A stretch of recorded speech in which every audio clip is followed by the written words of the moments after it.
This week on IUP NewsCenter, Indiana's own Jimmy Stewart Airport prepares for a homecoming. Also, IUP students prepare for both finals week and graduation. We bring you information on how you can relax during this stressful time. Plus, your latest updates in sports and entertainment right here on the IUP NewsCenter.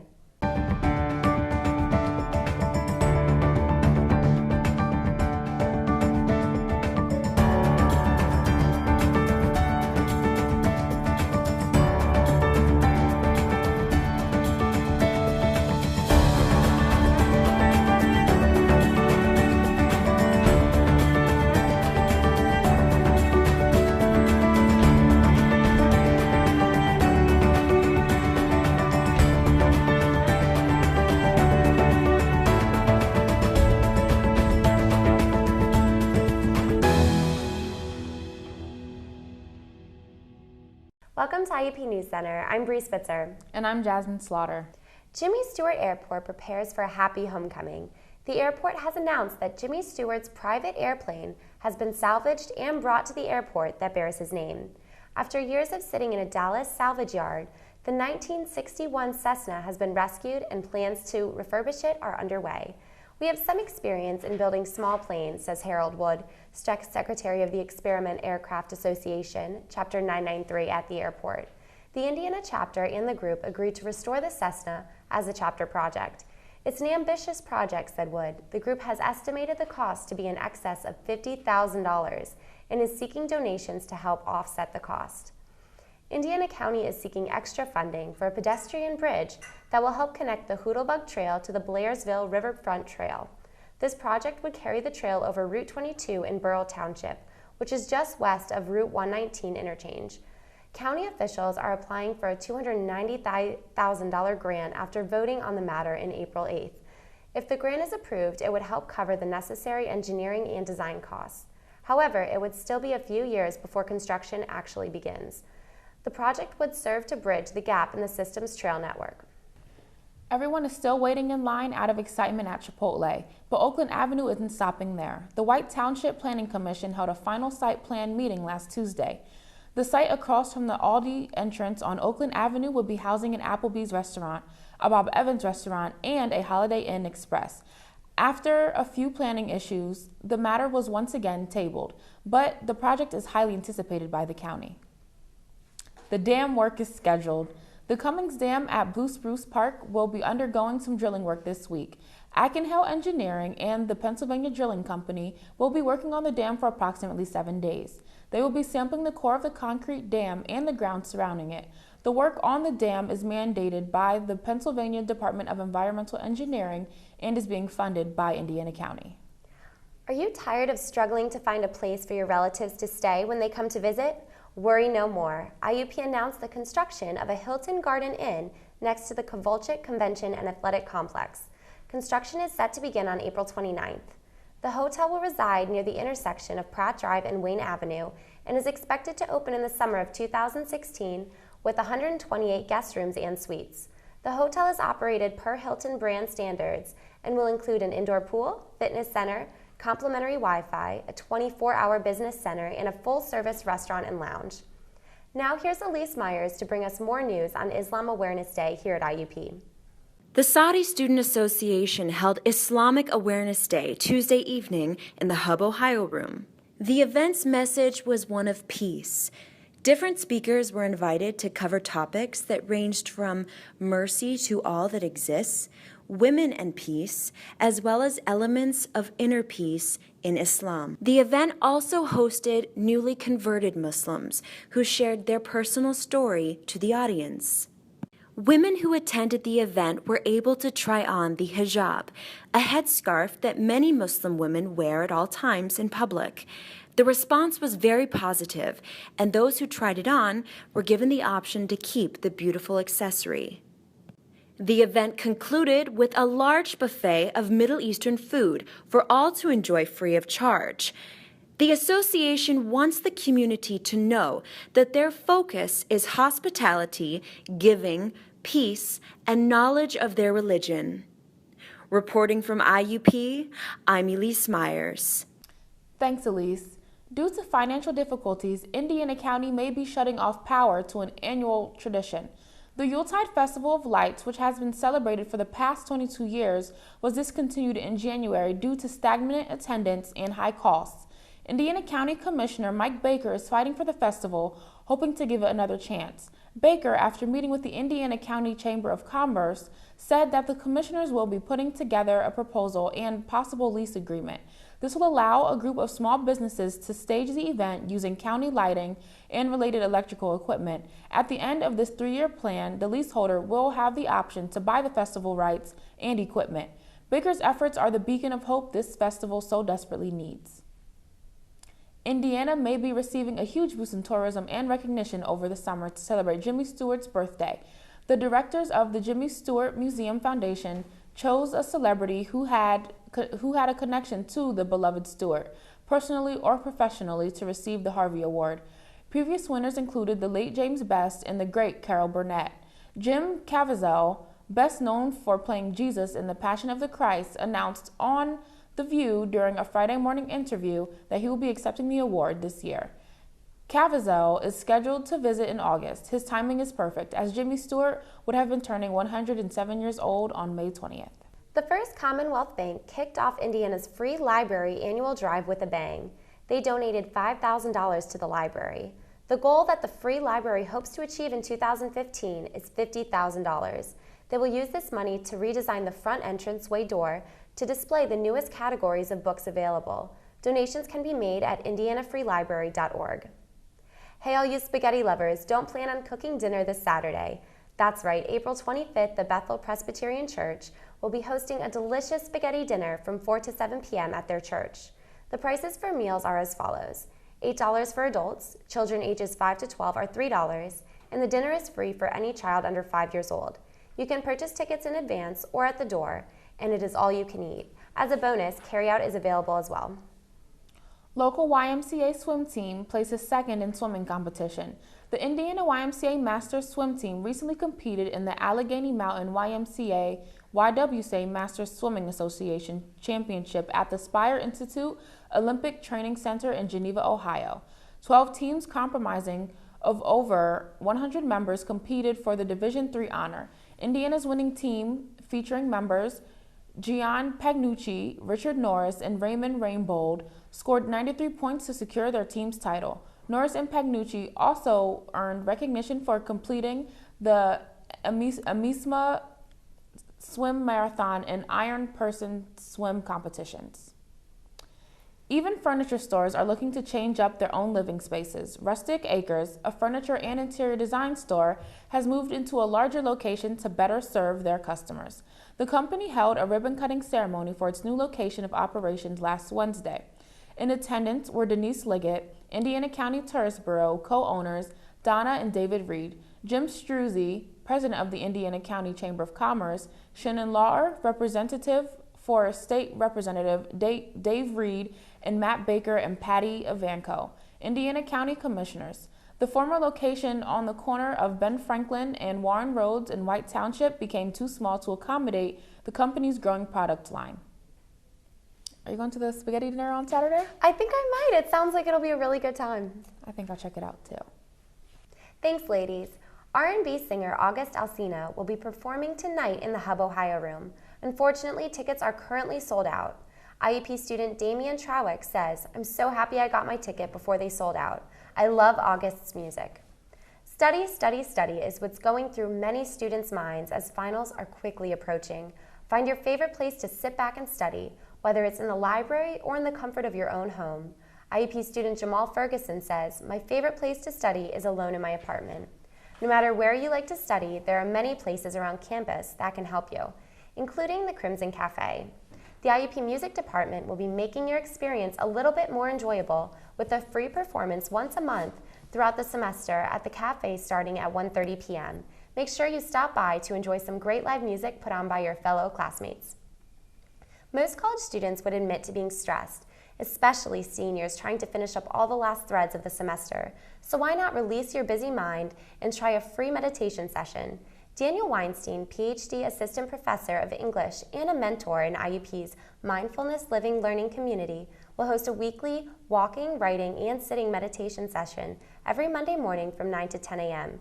Dr. Weinstein uses the book, The True Secret of Writing, to assist the sessions and will help to enable participants to explore how writing, performed as meditation, can help anyone touch the deepest understanding of oneself. Stop by and make sure to bring a notebook and pen. A few states across the country are discussing the possibility of allowing college students to carry concealed weapons, such as guns, on campus. One of the states leading the way in this campaign is Texas. Last month, the state Senate approved of such a bill, and it is now making its way through legislation. In an interview with NBC News, Republican Representative Greg Steube, who sponsored a similar state bill in Florida, said, "I don't think people's rights to defend themselves should stop at the line of a college campus." While lobbyists who are against this kind of measure are speaking out about the movement, 7 states already permit students 21 and over to carry guns on campus. You do not have to be an Ivy League graduate student in order to work at Google. Google receives about 2 million applications a year. Lazio Bach, Google's head of people's operations, explained that when the company was smaller, they cared about getting graduate students from schools such as Harvard and Stanford. They have now realized that that is the wrong strategy. They have found that even better workers from state schools all across the United States, as long as you know how to problem solve and know how to be a team leader, you could be a candidate. Now we are going to hand things over to Justin Wiley for the latest in sports. Justin? Hi, Indiana. I'm Justin Wiley here with Sports News. For the first time since 2013, the Heisman Trophy winner is reported to sign with the Philadelphia Eagles this Monday, 4/20/2015. The 27-year-old quarterback will be signing a one-year deal for the first time since the New England Patriots released Tebow. His signing is just before the preseason workouts. Kyrie Irving, the Cavaliers' new driving force, didn't look like a player making his first NBA playoff debut. With a game-high of 30 points, Irving led the Cavs to a 113-110 victory over the Celtics. Great news for the city of Johnstown this week. The home of the slap shot has moved into the Final Four into the Hockeyville competition. The competition was held nationwide in the search of a town that has the most enthusiasm towards the sports of hockey. What better place than the town that introduced us to the one of the greatest hockey movies of all time. The event is sponsored by Kraft, and the winning city will be given money to improve the local hockey rinks. So get out and vote on Tuesday for the city of Johnstown to be the hockey capital of the nation. That's all I have for you guys today for sports. Back to the studio. Thanks, Justin. Brittany Person and Nick Dampman of IUP NewsCenter had the chance to attend the Laurel Highlands Communication Conference earlier this month. The conference is held each year by IUP's Communications Media Department. Brittany brings us more on this scholarly event. Brittany? I'm Brittany Person reporting from the KCAC for the 6th annual Laurel Highlands Communications Conference. This is sponsored by the IUP Communications Media Department and took place April 9th and April 10th. LHCC is a really great opportunity, especially to get undergrads involved. I was really excited to see how many students came out from St. Francis University especially, and undergrads from IUP, several of them presented. So it's not only an opportunity for professors, but undergrads, and I think that's wonderful. You know, you guys really have got to, as soon as possible, start attending conferences, even if you're not necessarily getting ready to do research or have written a paper, getting involved with panels, you know, working with your other cohorts. You know, this is how you get involved. It's not just sitting in the classroom in front of the lecturer and the books and the grades.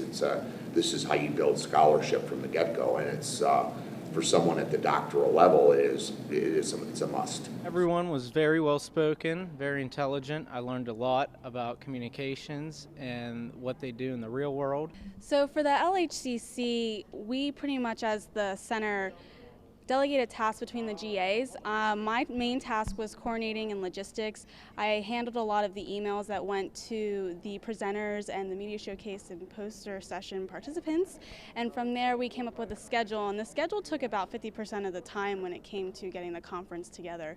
But overall we got 2 full days of amazing presentations, and I couldn't be more happy with the way things turned out. I'm Brittany Person, back to the news desk. Thanks, Brittany. And now for a look at what's happening nationally. As the dust settles with the trial of the Boston Marathon bomber, one victim's parents have rendered their own verdict. Parents Bill and Denise Richard lost their 8-year-old son in the bombing that killed 3 and injured an estimated 264 others.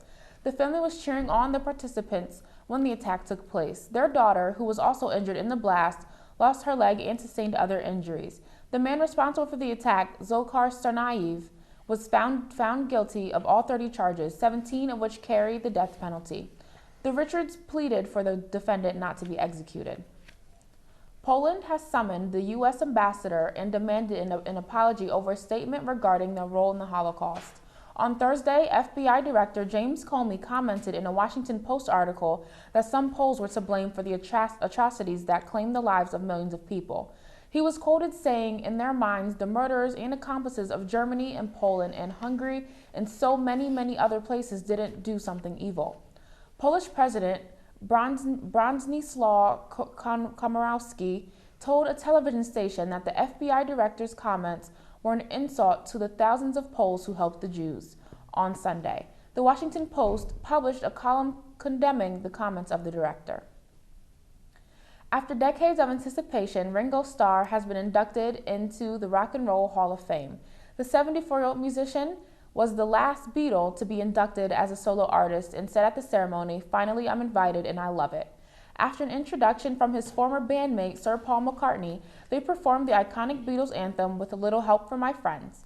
Starr has also released 18 solo studio albums. Green Day, Joan Jett, and Lou Reed were also honored at the ceremony, which will be aired on HBO on May 30th.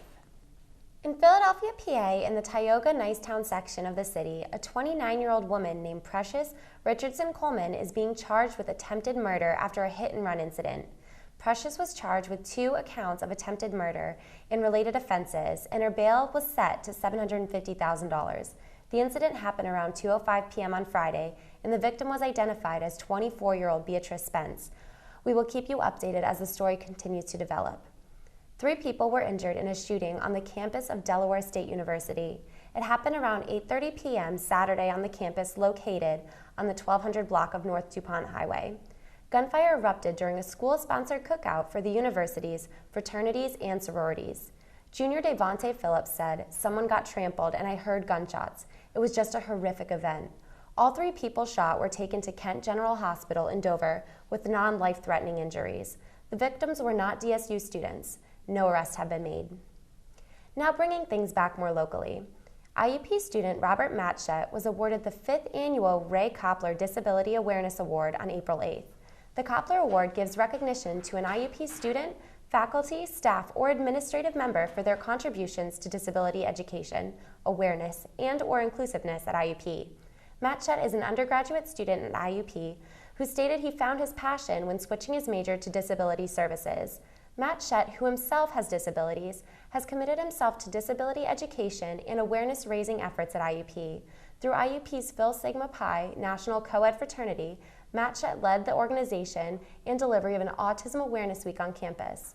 We congratulate and applaud him for his efforts. Indiana First Bank has opened its newest branch along Scalp Avenue in Richland Township, Cambria County. A grand opening for the public will take place on May 2nd from 11 a.m. to 1 p.m. The celebration will include refreshments, giveaways, and the opportunity for interaction with the branch management and staff. The new branch will offer full-service banking, including checking and savings accounts, IRAs, and wealth management. The office will also operate an ATM and a state-of-the-art technology center. With summer right around the corner, you will find those ambitious people at the gym, running on the sidewalks and attending as many gym classes as possible. For the rest of you, CNN has come up with some of the lamest workout excuses trainers have ever heard. The list begins with, "I'm so sorry, I can't work out. I had a massage yesterday." Then there's the, "I'm more hungry when I exercise, so I'm going to take a few days off so I eat less" excuse. The best one on the list is the man who said he realized he needed an oil change on his way to the gym, so instead of training, he went to the local mechanic. So you think you're going to try and go to the gym this week? Probably not. Maybe over the summer. There we go. And now we're going to hand things over to Kayla for our entertainment segment. Hello, I'm Kayla Woods, and this is your weekly entertainment news. On Sunday, the Academy of Country Music Awards took place. The big winner of the night was Miranda Lambert, with 3 wins for Female Vocalist of the Year, Song of the Year, and Album of the Year. This makes her the reigning 6-time ACM Female Vocalist of the Year winner. She is also the most awarded solo female in ACM history with 21 awards to her name. She did not take home Entertainment of the Year, though. That went to Luke Bryan. Male Vocalist of the Year went to Jason Aldean, Vocal Group of the Year was Little Big Town, and Vocal Duo of the Year was Florida Georgia Line. Overall, it was a great night with some great performances by country's finest, like Blake Shelton, Dierks Bentley, Reba, and of course, Miranda Lambert. In April 2013, Rebecca Gregory lost her leg in the Boston Marathon bombing. She was at the finish line when the bomb exploded. She was among 16 other marathon victims who lost limbs. In 2014, during the tribute run, she crossed that same finish line in a wheelchair. Rebecca endured several operations but ultimately lost her left leg and it was replaced with a prosthetic limb, but still began strength training a week after surgery. Since then, she has tried to focus on endurance and strength by trying to train 5 days a week for at least an hour.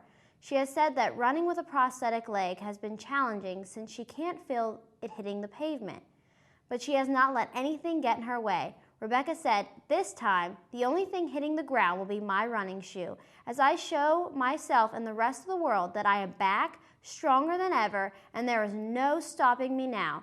She has lost so much at that finish line and it has taken a journey, but at this year's 2015 Boston Marathon, as she crossed the finish line, she has taken it back.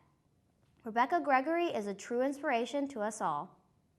This Saturday, April 25th, the Indiana University of Pennsylvania Student Film Association holds the premiere of their short film, Painted Skies, at the Indiana Theater. The SFA has worked hard all year to make this film possible. They have took it from just a script and turned it into a brilliant film. The event starts at 5 o'clock with live performances by some of the bands from the film's soundtrack, and then into the behind-the-scenes footage and interviews. The film's premiere will be the highlight of the evening, with the film available for purchase along with the soundtrack throughout the night. Tickets are only $5 and everyone is invited to come. So come out to Indiana Theater on Philadelphia Street and celebrate the fine accomplishment of the SFA and enjoy some live entertainment and a film. On May 4th, the Lively Arts host the Broadway hit Memphis in Fisher Auditorium at 8 p.m. The musical was a 4-time 2010 Tony Award-winning hit, with awards for Best Musical, Best Score, Best Book, and Best Orchestrations. It is based on true events and is set in the 1950s club scene in Memphis, Tennessee. It is about a radio DJ who wants to change the world and a singer who is looking for her big break. It is a tale of fame and forbidden love. The musical is filled with incredible singing and brilliant dancing. Tickets are $40, senior citizens and groups of 15 or more are $34, and iCard holders, students, and children are only $18. So if you're looking for a night of marvelous entertainment, then look no further than Memphis. I'm Kayla Woods, and that's all I have for this week's entertainment news. Now back to you at the news desk. Thanks, Kayla. Well, that's all the time we have tonight. On behalf of IUP NewsCenter, I'm Bree Spitzer. And I'm Jasmine Slaughter. Make sure to tune in next week for Grade A News. Good night.